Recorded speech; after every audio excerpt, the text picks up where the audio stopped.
Deputatlar shahar kengashining navbatdagi sessiyasida Xalq deputatlar shahar kengashi deputatlari masalalarga aloqador mutasaddi tashkilot vakillari ishtirok etmoqda.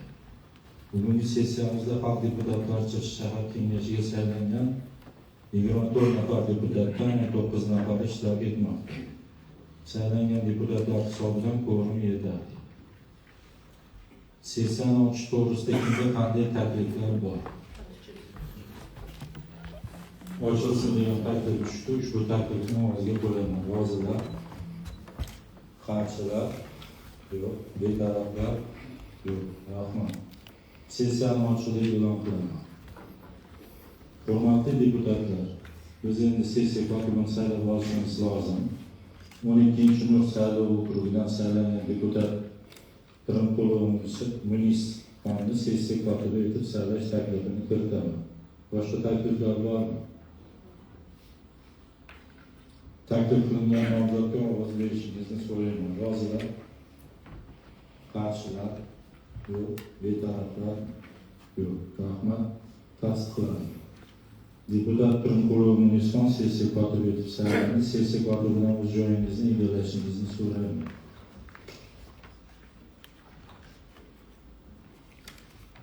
Hurmatli deputatlar, sessiya ish tartibini belgilab olishimiz kerak. Vaqtdan foydalanishimiz maqsadida mavzular uchun 10 minutgacha, savollar uchun 5 minutgacha, ma'lumotlar uchun 5 minutgacha vaqt ajratish tavsiya etiladi. Boshqa takliflar bormi? Boshqa takliflar bo'lmasa, ushbu ish tartibini tasdiqlansin degan deputatlar ovoz berishlarini so'rayman. Rozilar, qarshilar yo'q, betaraflar yo'q. Rahmat. Sessiya ish tartibi tasdiqlandi. Hurmatli deputatlar, sessiyaning kun tartibini tasdiqlab olishimiz kerak. Sessiya kun tartibidagi masalalar sizlarga tarqatilgan, tanishib chiqqansizlar.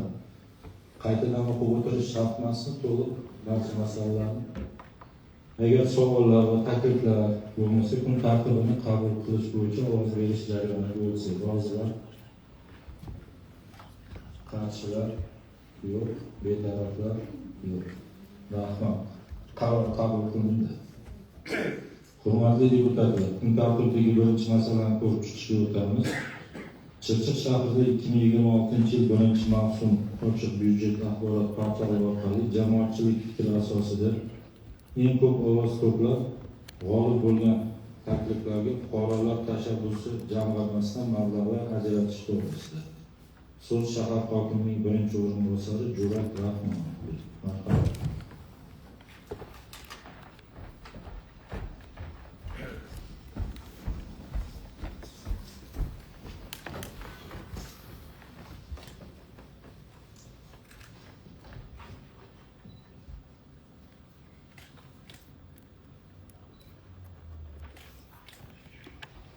Assalomu alaykum, hurmatli deputatlar.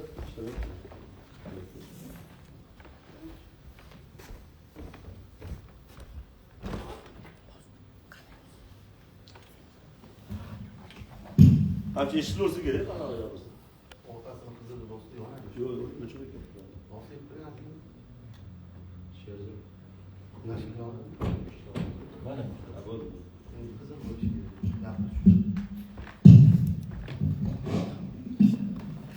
Qancha bo'ldi? Assalomu alaykum, hurmatli deputatlar, hurmatli ishtirokchilar, hurmatli rais, hurmatli nomzodlar. Demak, hammamizga ma'lum, 2026-yil 10-martda majlisda 10 kun muddatda tashabbusli byudjet jarayoni davom etdi. 2026-yil 1-mavsumda bizning fuqarolar tashabbusi jamg'armasida 16 milliard 752 million so'm shakllangan edi. 2026-yil 1-mavsum uchun jami 106 loyihalar kelib tushdi. Shulardan 14 loyihalar 15 milliard 830,9 million so'm miqdorida mablag'lar egallandi va shu 14 loyihalar birinchi nimamizda g'oliblik e'lon qilindi. Natijada shu fuqarolar tashabbusi jamg'armasida 921,1 million so'm mablag' ortib qoldi. Ya'ni ularda qo'shma qarori bor. Senatimizda 666-sonli 2024-30-yanvarda. Shu qo'shma qarorimiz 40-bandida agar 10 kun muddatda oxirgi loyihaga yetmay qolgan mablag' mahalliy byudjetdan ajratilgan taqdirda o'sha jamoalar avtomatik tarzda bu ham borib topilishi belgilab qo'yilgan. Shu 921,1 million so'mimizga 78,9 million so'm mablag' yetmay turgan edi. Shuni ajratganimizdan keyin 15-loyihamiz shakllanib, Guliston mahalla fuqarolar yig'in binosini qurish loyihasi 1 milliard so'mga borib topilib, mablag'da o'tkazildi. Shuningdek, 16-loyiha sifatida Prezidentimiz 261 qarorlari bor. Shu deputatlar tashabbusi bilan, ya'ni Toshkent viloyati 47-saylov okrugida Ekologiya partiyasida ularning taklifi bilan Baq mahallasida Tinchlik ko'chasi 8-uyda joylashgan eski bir kutubxonamiz bor, yo'l bo'yi tomonda joylashgan. Hozirgi kunda ta'mirtalab darajasiga kelib qolgan. Shu respublika qarori bilan bunga ham 1 milliard 600 million so'm mablag' ajratildi. Bu g'oliblar safiga qo'shilib, hozirgi kundagi 16 ta loyihamiz g'oliblar topilib, bunga jami tashabbusiy byudjetimizda 16 milliard 830,9 million so'm mahalliy byudjetda, 1 milliard 600 respublika byudjetidan mablag'lar kelib tushdi. Yana bu loyihalarimizni asosan 10 tasi qurilish va qolgan 6 tasi xaridlar bilan bog'liq loyihalar. Ularni o'qishni shart bo'lsa, masalan, shunday bor bo'lgan loyihalar ro'yxati gruppaga tashlab berilgan, o'qigansizlar. Agar xohlasangiz boshqatdan shart emasmi? Bu doimiy komissiyamizdan ham ko'rib chiqilish ta'sir o'tdi. Ruxsatlar bilan shu 16 loyihani tasdiqlab berishni so'rayman. Muhokamaga o'tsak, kimda qanday taklif yoki savollar bor? Bormi? Savollar yo'q bo'lsa, marhamat. Avvalo, assalomu alaykum, hurmatli ishtirokchilar, hurmatli prezident. Mana shu to'g'ri aytdingiz, mana Janob G'ulomqodir yaxshi ma'lumot berdilar. Mana shu oxirgisi 15-ni 921 million 100likda o'sha Guliston mahallaning 389 ovoz bilan oxir o'sha keyingi o'rinda edi. Rahmat mana shu hokimimizga, rahmat mana o'sha moliyachilarimizga shuni qo'llab-quvvatlab 78 million 900 ming qo'shib bizani mana yana bitta mana shu mahallani rivojlantirish va jamiyatni yuksaltirish yilida yana bitta mahallamizning o'sha zamonaviy mahallaga yetiligi uchun shart-sharoit yaratishga qo'shgan hissangiz uchun men o'zim nomidan kerak bo'lsa mahalla raislari o'sha 39 ta mahalla nomidan minnatdorchiligimni bildiraman va hurmatli deputatlar mana shu loyiha uchun sizlar ham qo'llab-quvvatlashni so'rab qolaman. Rahmat. Rahmat. Rahmat. Ham Guliston sizda hozircha yaxshi birlik mahalla ham to'g'ri bo'ldi, birlik mahalla idorasi ham yangidan quriladigan bo'ldi. Birligimizda yaroqsiz holat kelgan yo'q. Rahmat mana aholi bilan olib yordamlash katta rahmat. 79 million bo'yicha shahar hokimi Murodjon Komiljonovich bilan maslahatlashib respublika darajasida rahbariyatga chiqib hal bo'ldi. Hozir Xudo xohlasa shu mahallada yana barcha ishlovchilar aholi uchun sharoit bo'ladi. Rahmat. Rahmat. Boshqa savollar yo'qmi? So'z xalq deputatlar Chirchiq shahar kengashining mahalliy byudjet, tadbirkorlikni rivojlantirish va iqtisodiy islohotlar masalalari bo'yicha doimiy komissiya raisi Mahmuda Zokirovga marhamat.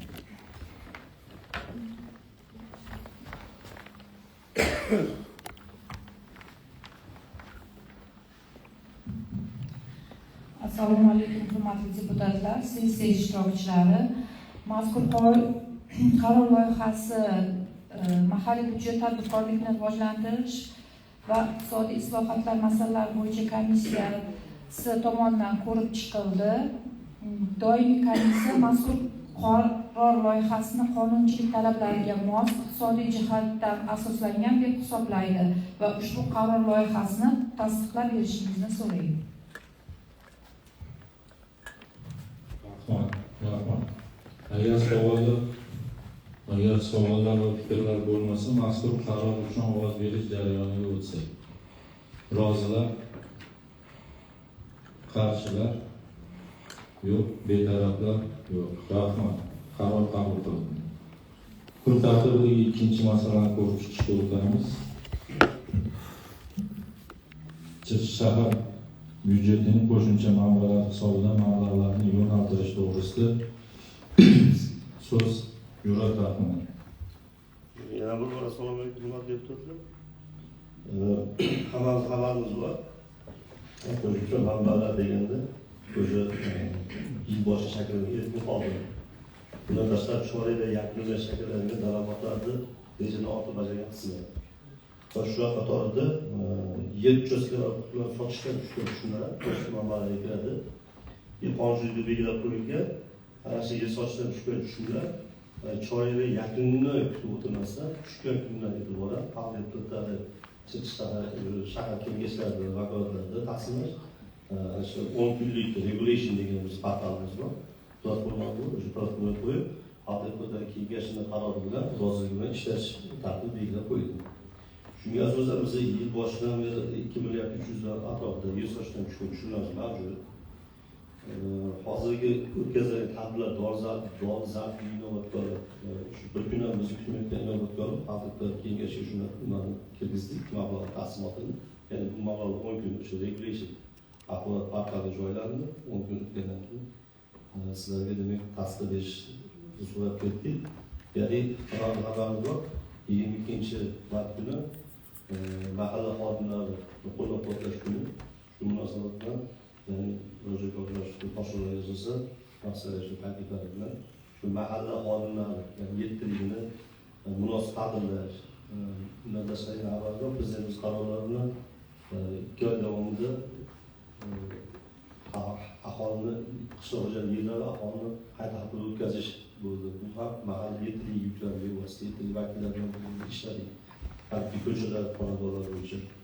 Shularni munosib taqdirlash maqsadida 200 million so'm ta'mirlash ularni mukofotlashga va 75 ming so'm shu dasturxon bayram dasturxoniga ajratishni taklifini kiritdik.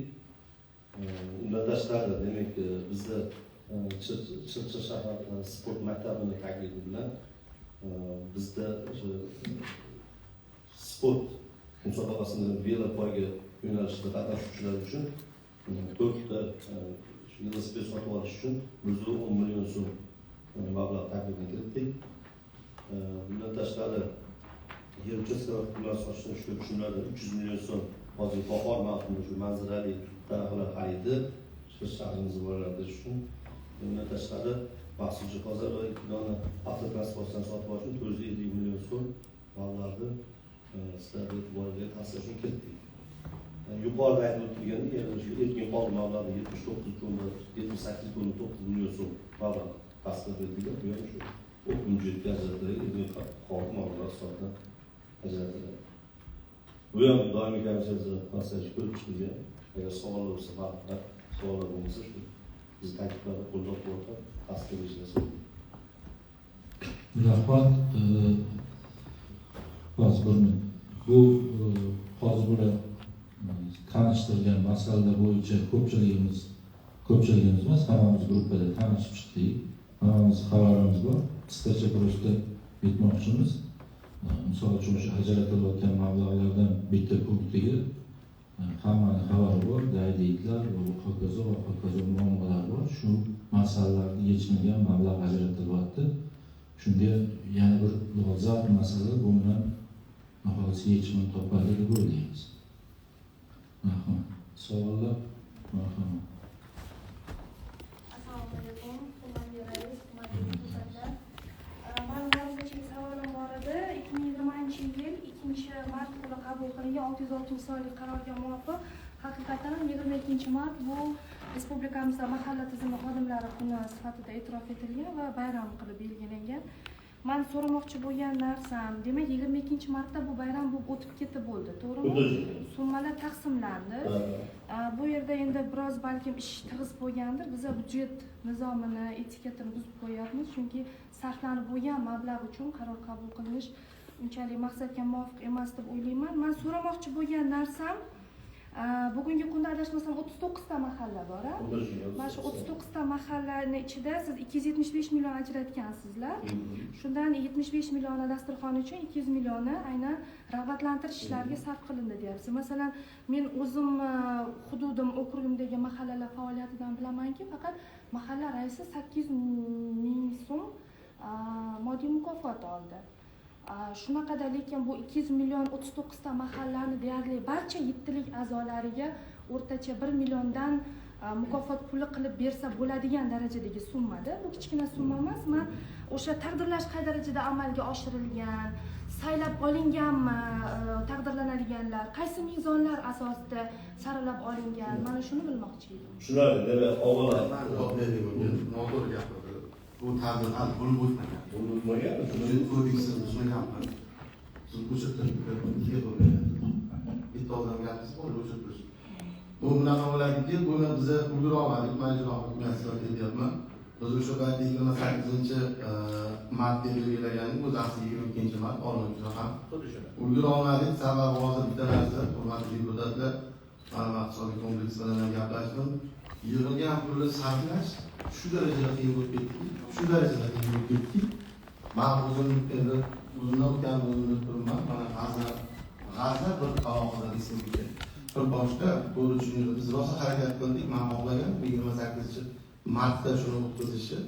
Chunki biz ko'p va'dalar berdik. Aholi ro'yxatga olish jarayonida 39 ta mahalla bilan albatta bu qaror talabiga asosan biz rag'batlantirishimiz kerak edi. O'sha 39 ta mahallani hammasi buni ishladi.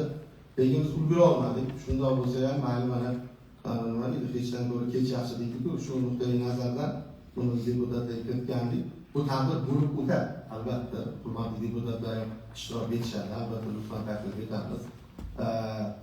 Bu endi taqdirlash bo'yicha keladigan bo'lsak, bu pul mablag'i hammaga bo'lib teng bo'lib berilmaydi. Sababi endi o'zini nima deydi, ishlagan bir xil qolish kerak emas. Albatta, o'rta o'sha koeffitsiyentlar bo'yicha statistikada hamma ma'lumot bor mahalla kesimida. Kim jonbozlik qilsa, har bitta mahallaning yettalik a'zolari bo'yicha o'tkazilgan xatlovni albatta endi bu yerda yozilgan nizom bo'yicha ham munosib ishtirok etgan mahalla yettalik a'zolari taqdirlanib berib qo'yib, keyin mahallaning sonini ham aholi ham topib olmaganlar ham bo'ldi. Bu juda bo'ldida, endi biz ham bildik nima bo'lganini. Shundan nuqtai nazardan endi baribir va'da berganmiz. Albatta shu mahalla yettiligi ko'p bir katta bir topshiriqni baribir shular qilishyapti.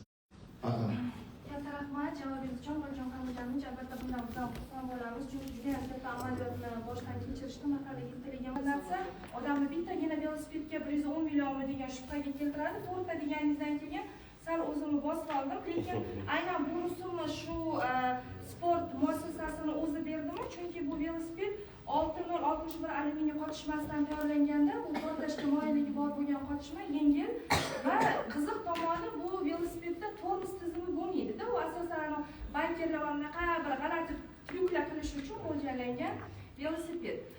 Va tam narxi siz ko'rsatgan summadan juda qimmat turadi. 110 millionga velosipedni olib bo'lmaydi-da, balkim mana shu joyda rusumga aniqlik kiritib va sonini ko'rsatib o'tish maqsadga muvofiq bo'larmikin degan bir taklifni bermoqchi edim. Tushunarli. Bu bo'yicha sport maktabi xatlari olingan. Bu sport maktabi xatlari ilova qilib deputatlar doim kamchilik ko'ramiz. Mutaxassislar bilan jalb qilgan holda aynan shu rusumli velosiped o'sha chempionatga qo'yilishga odatda shu rusumga kirib bordi. Buni bittasi 25 milliondan ortiq bo'ladi. O'rtacha narxni olishgan, aytgancha qimmati ham bor. O'rtacha narxni olib berishgan. Tirik yo'nalish bo'yicha to'g'ri tirik yo'nalish bo'yicha. Qo'shimcha qilaman. Shuhrat Sultonov bergan buni.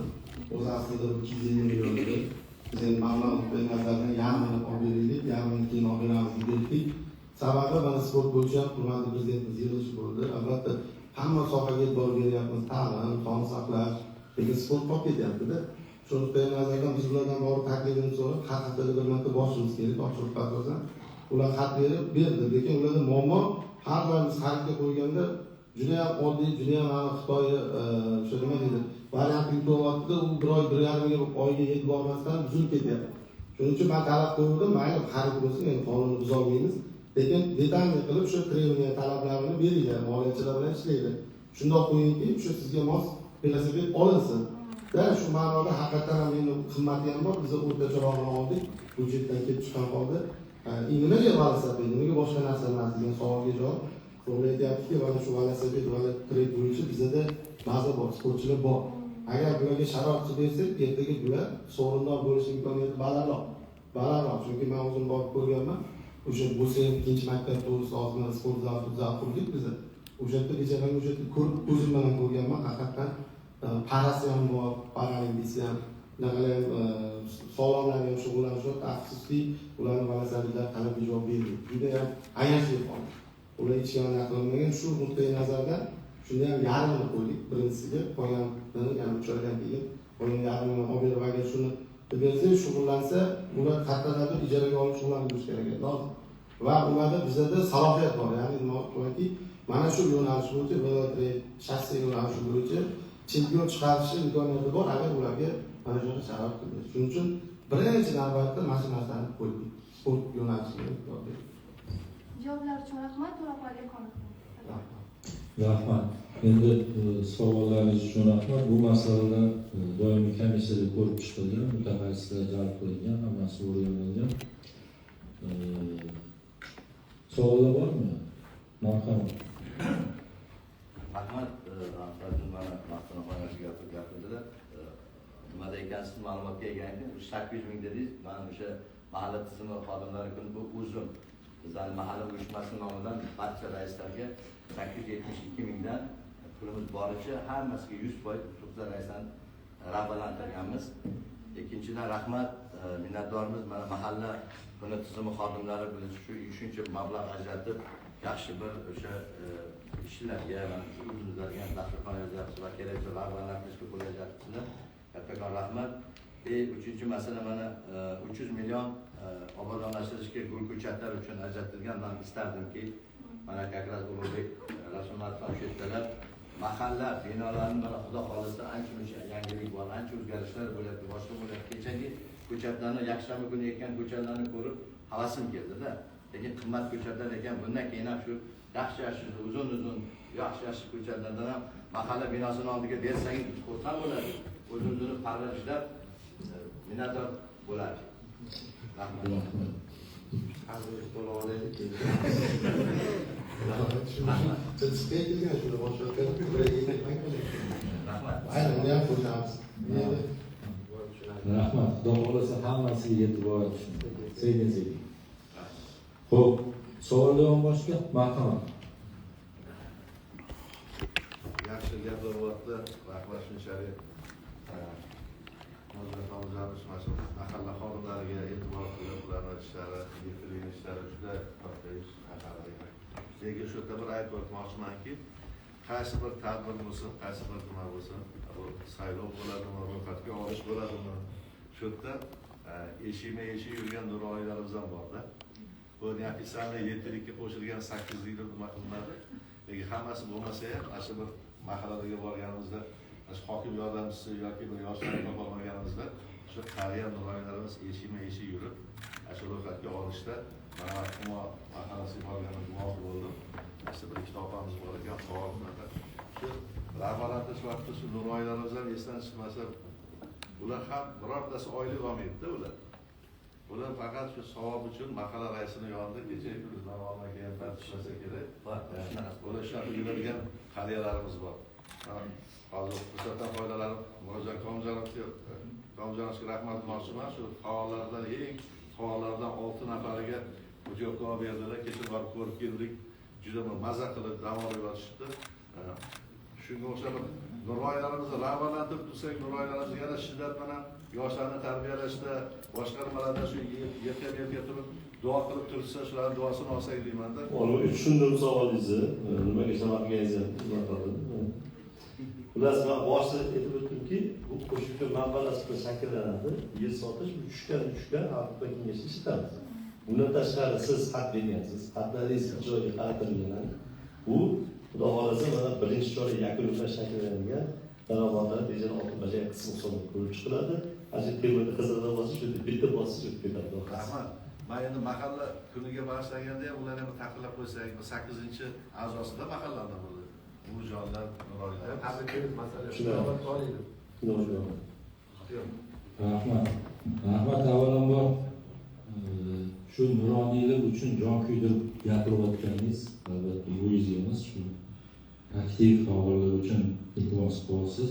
Xudo xohlasa inobatga olinib mana shu yerda rahbarlar qo'yadi deyishyapti. Albatta faqat belgilangan tartibda xat, hujjat va murojaat. Rahmat. Boshqa savollar yo'qmi? So'z xalq deputatlari shahar kengashining mahalliy byudjet tadbirkorlikni rivojlantirish va iqtisodiy islohotlar masalalari bo'yicha doimiy komissiya raisi Mahmuda Zakirova. Hurmatli deputatlar, sessiya ishtirokchilari, mahalliy byudjet tadbirkorlikni rivojlantirish va iqtisodiy islohotlar masalalari bo'yicha doimiy komissiyasining xulosasi shundan iboratki, doimiy komissiya mazkur qaror loyihasini qonunchilik talablariga mos, iqtisodiy jihatdan asoslangan deb hisoblaydi va ushbu qaror loyihasini tasdiqlab berishingizni so'raydi. Rahmat. Savollar, fikrlar bo'lmasa, mazkur qaror uchun ovoz berish jarayoniga o'tsak. Rozilar, qarshilar, yo'q, betaraflar, yo'q. Rahmat, qaror qabul qilindi. Kun tartibidagi 3-masalani ko'rib chiqishga o'tamiz. Rahmat. O'zbekiston Respublikasi Vazirlar Mahkamasining shaharlar va boshqa aholi punktlari ko'chalari hamda ichki xo'jalik yo'llarining infratuzilmasini takomillashtirish to'g'risida 2024-yil 11-oktyabrdagi 665-son qaroriga muvofiq Chirchiq shahrida ichki yo'llarni saqlash va ta'mirlash bo'yicha ishlab chiqilgan manzilli dastur to'g'risida so'z shahar hokimining o'rinbosari Ulug'bek Rasulov.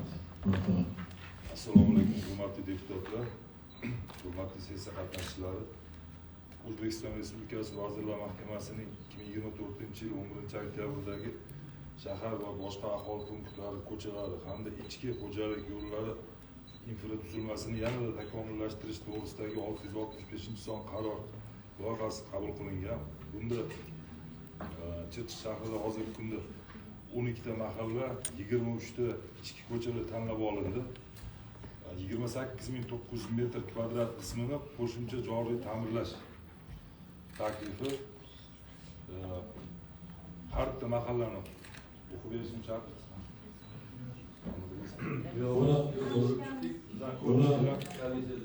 Komissiyada ko'rilgan barcha deputatlar guruhiga tashlab berilgan tanishib chiqqanimiz.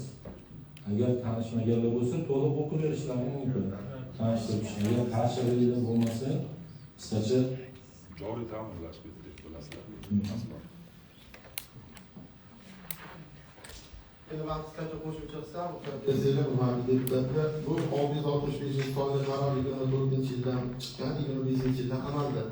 Oldin bilasizlar, oldin mablag' yo'q edi obodonlashtirishda, faqat mana men eslayman, 24-yil 11-15-martga kelganda yo'llar ahvoli mablag' yo'q edi. Buni biz tadbirkorimiz iltimos qilib bo'lgan voqea shu. To'liq 1 milliard 100 mingga butun hamma o'sha yanchishni deymiz, o'shalar aytganda yanchishni, kartishni qilib yanadikda. O'sha paytda juda ham masala edi, bu mablag' yo'q edi, istoshligi, moliyalashtirish manbasi.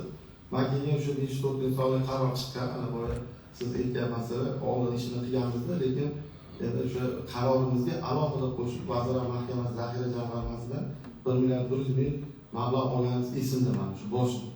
Bu masala ko'tarilgandan keyin 24-yil oxirida 11-oktyabrda qaror chiqarildiki, har bitta obodonlashtirish boshqarmalari huzurida alohida yo'l brigadalari tashkil etilib, mana shu yo'l brigadalariga har yili 4 milliarddan shu joriy ta'mirlashiga mablag' ajratib borilsin va o'zini yangilik albatta texnikalar bilan ta'minlansin deyilgan. Alohida freza olindi, qo'shimcha obodonni o'zida bor. Alohida katot bor, bu har bitta texnikani olishimiz o'zi bir ajoyibda. Bu bular egalab birinchilardan bo'lib olib kelganmiz biz. Chunki o'sha yo'nalishda ozgina faoliyat yuritganimiz uchun Nurafshon egalarni, Nurafshon Chirchiqqa kelib, keyin Nurafshonni ham qo'shdik. Qolgan 20tasi yaqinda oldim. Yaqinda olib biz birinchilardan bo'lib olganmiz. Bu ham albatta yangilik, sababi boshqaga birovga men qiynalganman, shu paytda bilaman, mablag' topish qiyin edi juda. Va mana shu mablag' berilgandan keyin albatta uni adreskasini, ya'ni manzilli ro'yxat deymiz. Manzilli ro'yxatini men har safar aytaman. Manimcha olimlarga men yomon gapirishga yo'q bo'lmaydi. Har bittasini qurilish kompleksi bilan birga mahalla raislari ham malga o'ziga ko'rib chiqib, kollegial deymiz, ustalab jamoaviy tarzda shu yo'nalishni tanlagan. Shundaymi? Har safar aytaman, men qachonki mahalla bo'lim boshlig'i bu narsaga qo'l qo'ymasa, menga adreskani olib kelmaydi. Chunki har bitta joyda mahalla raisi biladi, qayerda eng og'iri, qayerda eng og'iri shunaqa. Bu ishlanadi bo'ladi nima deydi? Kimdir eshigida qilinmagan, boshqa qilinmagan, hammasi mahalla raislariga taklif va tavsiyalari asosida shakllantirilgan manzilli ro'yxat. Manimcha komissiya ko'rib chiqqan bo'lishi kerak. Hammani ko'rgan. Buni men har doim aytaman, jamoaviy ko'ringlar deyman. Jamoaviy ko'ringlar, bir odam fikr bilamas. Bir necha bor qaytarilgandan keyin shakllangan ro'yxat. Shunday. Qo'shimcha qilib ketdim. Rahmat. Rahmat. Savollar bormi? Bitta ozgina qo'shimcha qilay, maqsadlar deputatlar. Bunaqasi menimcha oldin bo'lmaganda, men o'zim ham buni qo'l qo'yayotganimda o'sha Zafar degan yigit ham o'rganda bir ko'nglimga действительно bir g'ashlik paydo bo'ldi. Bu ozgina pul qolsa nima qilar ekanmiz, ozgina yana bir ikki joy qo'shilar ekan degdi. Juda ham vaqtiga, ayni vaqti bo'libdi. Mana shu agar shu mablag'dan mana shu 22 ta ko'chamiz, 22 ta ko'chadan ekonom qilgan agar bo'lsa deyapti bu yerda. Yana ikkita mahallani o'sha ikkita ko'chasini qilamiz. Mana madaniyatdagi madaniyat ko'chasi, Miralisherdagi bosh bosuv tashlanib orqa tomon qilamiz desizlar. Albatta qo'llab-quvvatlayman. Bu juda ham yaxshi taklif bo'libdi. Rahmat. Rahmat. Yana savollar. Savollar bormi? So'z Xalq deputatlar Chirchiq shahar kengashi agrar, suv xo'jaligi va ekologiya masalalar bo'yicha doimiy komissiya raisi Alisher Abdullayev. Assalomu alaykum. 665 bo'yicha biz komissiya o'rganib chiqdi. Ulug'bek ham qatnashdi, kompleksi joyiga chiqdi. O'sha ko'chalarni o'rgandi, Miralisher mahallalar, madaniyat mahallalar haqiqatan loyiq deb topdi. Komissiya qaror qabul qilishga. Rahmat. Agar savollar va fikrlar bo'lmasa, qo'shimchalar bo'lmasa, mazkur qaror uchun ovoz berish jarayoniga o'tsak. Rozilar? Qarshilar? Yo'q. Betaraflar? Yo'q. Rahmat. Qaror qabul qilindi. Kun tartibidagi 4-masalani ko'rib chiqishga o'tamiz. Chirchiq shahar Muruvvat mahalla fuqarolar yig'ini Ramazon ko'chasi hududida Chirchiq shahar hokimligi yashil bog'ini barpo etish bo'yicha shahar hokimligi taklifini ko'rib chiqish to'g'risida. So'z shahar hokimining o'rinbosari Ulug'bek Rasulmatov. Marhamat. O'zbekiston Respublikasi Vazirlar Mahkamasining 2025-yil 11-martdagi 15-son farmoyish ijrosini ta'minlash maqsadida Yashil makon umummilliy loyihasi doirasida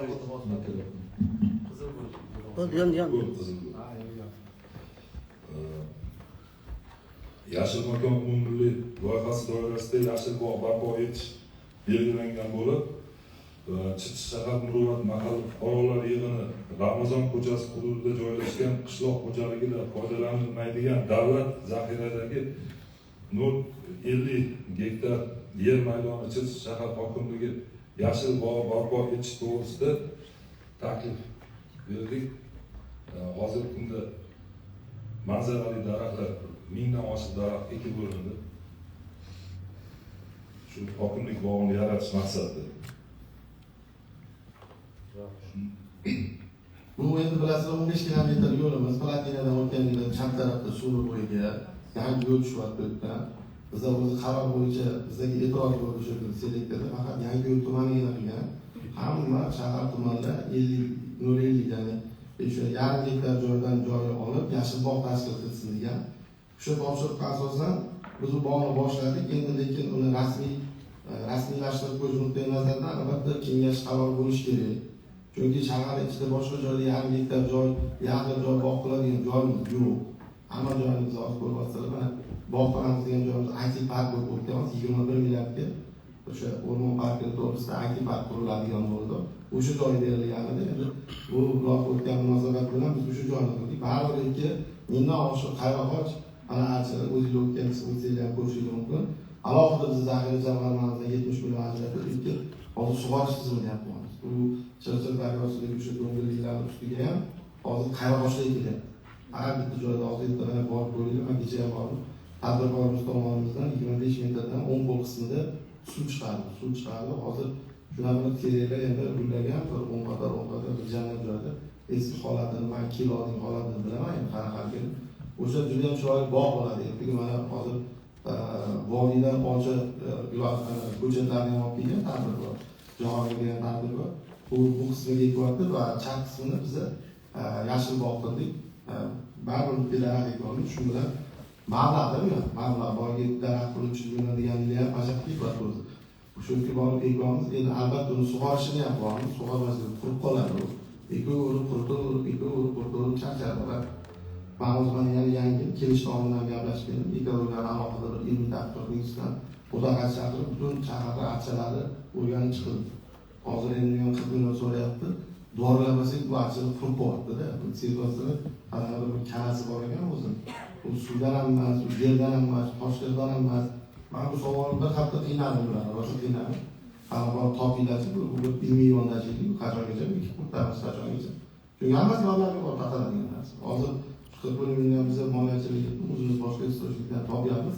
Albatta buni hammasini doralash kerak. Dorilamasa, qaramasa bu daraxt bo'lmaydi. Sug'orish tizimiga ham mablag' berib biz zaxiralar alohida o'z bank tuyamiz bo'lyapti. Uni bir xudo xolasa bir hafta o'tirlardan keyin tushsanglar, o'sha joylarga o'sha joyimizga hurmatli prezidentimiz yuradigan yo'l bilasizlar o'zingizlar. Albatta o'shanga qarab metro bo'ladi. Shu joyni tanlang. Agar mana qo'shimcha qilib aytdim. Menimcha yaxshi joy tanlagan, agar shu qo'llab-quvvatlab bersanglar, bitta bir yaxshi bog' qilib quramiz. Rahmat. Savollar bormi? Savollar yo'q bo'lsa, takliflar bo'lmasa, so'z Agrar ishlar kengashi agrar suv xo'jaligi va ekologiya masalalari bo'yicha doimiy komissiya raisi Alisher Abdullayev. Bu bo'yicha biza ko'rib chiqdik, komissiyamizda joyiga ham chiqdi, 15-kilodan jahon bo'lganimizda xabardor olib turamiz. Haqiqatdan ajoyib joy qilingan, sug'orish sistemasiga gap yo'q, qilingan 3 kun oldindan borib keldi, xormeylari. Biza ma'qulladi bu xizmatga yashil belbog' anaqasini. Biza ko'rib chiqildi, ma'qulladi bizlar komissiya. Rahmat. Boshqa savollar yo'qmi? Agar savollar va fikrlar bo'lmasa, mazkur qaror uchun ovoz berish jarayoniga o'tsak. Rozilar, qarshilar yo'q, betaraflar yo'q. Rahmat, qaror qabul qilindi. Kun tartibidagi 5-masalani ko'rib chiqdik. Rahmat. Chirchiq shahar hokimligi huzuridagi infratuzilma va ijtimoiy barqarorlik jamg'armasi mablag'laridan foydalanish to'g'risida so'z inson ijtimoiy xizmatlar markazi direktori Jahongir Shuhrat. Rahmat.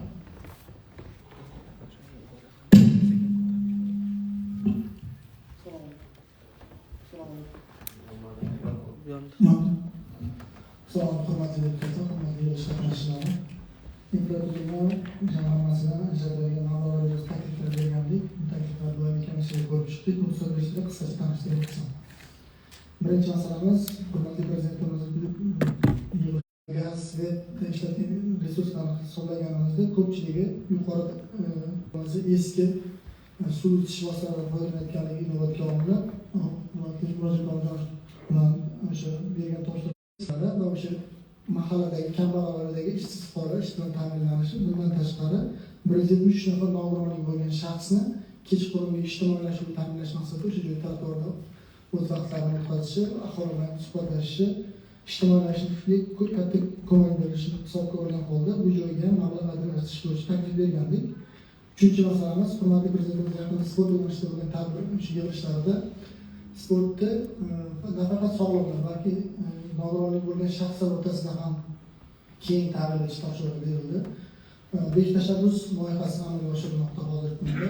17 aprel kuni bizda ham start beriladi bu tashabbusga va bizda o'tgan yili 200 nafar nogironlik bo'lgan shaxs ishtirok etishi niyatini bildirganmiz. Bu yil 700 nafardan oshiq nogironligi bo'lgan shaxs 5 ta yo'nalishda o'z ishtirok istaklarini bildirishdi. O'sha tadbirlarimizni yuqori saviyada o'tkazish, ularni keyingi tadbirlarga faol bo'lishini ta'minlash maqsadida ularni rag'batlantirish hamda o'sha tadbirni yuqori saviyada o'tkazish uchun mablag' ajratish yuzasidan takliflarni bergandik. O'sha takliflar ko'rib chiqilyapti. Hozir o'sha takliflar asosida bu nima beradi bizga? Nogironliklar faolligi oshadi birinchi o'rinda. Keyingisi jamiyatga integratsiyasi oshadi. Hozir biz nogironlar o'rganganimizda ularning ichida o'sha sport bilan shug'ullanib yuqori natijaga erishish mumkin bo'lgan nalarimiz ko'p. Bular agar o'sha shug'ullanadigan bo'lsa, mahallada bu professional ta'limlar emas, sportchilar emas, mahallada o'tirgan, uyda bo'lgan, lekin sport bilan shug'ullanishga imkoniyati bor nogironligi bo'lgan shaxslar o'zlari onlayn ularda ishtirok etish arizasini qoldirishgan. Bundan tashqari ular orasida o'sha sport bilan shug'ullanib reabilitatsiyasini amalga oshirish niyat qilingan. Takliflar shundan iborat. Shuni tasdiqlashni so'raymiz. Rahmat. Muhokamaga o'tsak, kimga savollar, takliflar bo'lsa. Marhamat.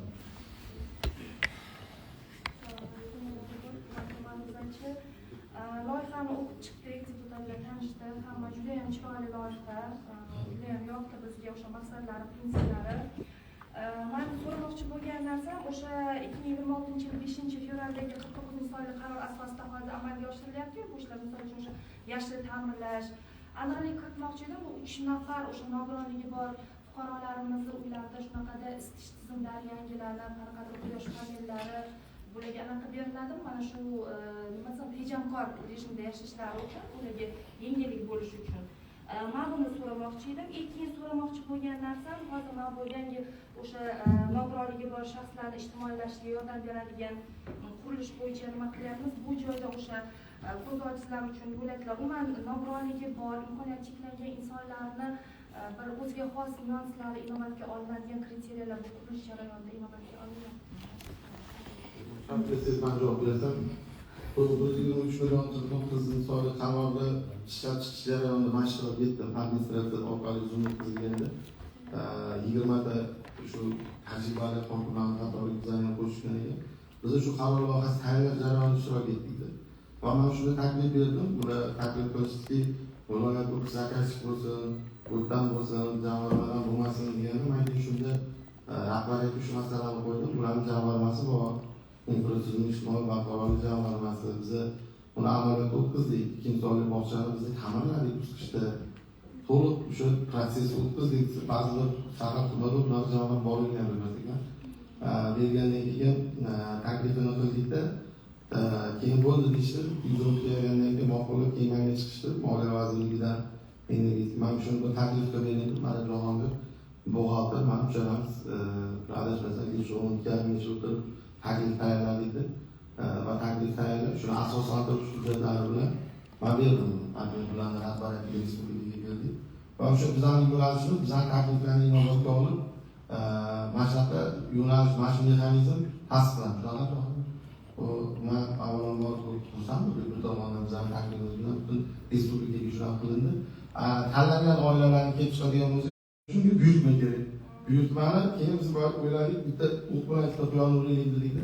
Shuni qo'shdik. Hozir buni bundan tashqari, ya'ni Saxovat hukumat jamg'armasida bo'lgan fuqarolarni, reyestrda turgan fuqarolarni biz mana shu 1.3 yil mahalla servis kompaniyasi orqali ta'minlash imkoniyatini beradi.